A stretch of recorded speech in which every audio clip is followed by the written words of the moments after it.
একটা দিনের গল্প সবসময় বড় কোনো ঘটনা দিয়ে শুরু হয় না, শুরু হয় ছোট ছোট দায়িত্ব আর অনেক ভালোবাসা দিয়ে। ভোরের আলো ফুটতেই নতুন দিনের শুরু হয়। আর ঘুম থেকে উঠে নিজের যত্ন, একটু এক্সারসাইজ, এক কাপ গরম চা আর স্বাস্থ্যকর নাস্তা, নিজেকে ভালো রাখার এই ছোট ছোট অভ্যাসগুলোই সারাদিনের শক্তি যোগায়। তুমি সকালবেলায় একটা স্বাস্থ্যকর নাস্তা নিবে, তো দেখবা সারাটা দিন তোমার অনেক এনার্জি থাকবে। যেহেতু ২টা বাচ্চা আমার, তাই ২টো বাচ্চাকে নিয়ে আসলে এনার্জি যদি না থাকে তাহলে মেন্টালি এবং ফিজিক্যালি কোনোভাবেই আসলে ওদেরকে ট্যাকেল দেওয়া সম্ভব হয় না। এজন্য আসলে সকালের নাস্তাটা উচিত প্রত্যেকটা মেয়েরই খুব সুন্দরভাবে শেষ করা এবং খুব হেলদি ওয়েতে।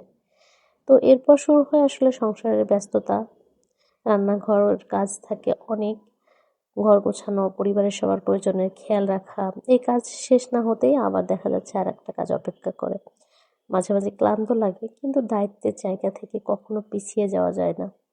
দুপুর পেরিয়ে আবার বিকাল চলে আসে, আবার রান্না, আবার ঘর গোছানো, আবার বাচ্চার পড়াশোনা। এই সময়গুলোকে আমাকে মনে করিয়ে দেয় ব্যস্ততার মাঝেও সুন্দর মুহূর্ত খুঁজে নেওয়া যায়। হয়তো আসলে পরিবারের সবাইকে নিয়ে একসঙ্গে চা খাওয়া হয় না, আড্ডাও দেওয়া হয় না। যেহেতু বন্যর বাবা বাসায় থাকে না, আস্তে আস্তে রাত হয়ে যায় অনেক। তাই আমাদের যে আড্ডাটা হয় না, সেটা হয় রাতের বেলাতে। ওর বাবা আসার পর আমরা ডিনার করি, দেন আমরা সবাই মিলে একটা টাইম স্পেন্ড করি, যেটাকে বর্ণ বলে ফ্যামিলি টাইম। ওই ফ্যামিলি টাইমের রুলস হচ্ছে, বর্ণ দেওয়া রুলস, কেউ মোবাইল হাতে নিতে পারবে না, কেউ টিভি দেখতে পারবে না। তো তার রুলস অবশ্যই মেনটেন করি আমরা। এবং আমরা রাতে খাবার পর ১ ঘন্টা টাইম সবাই সবার সাথে গল্প করি। আসলে ওই সময়টা যে কি ভালো লাগে।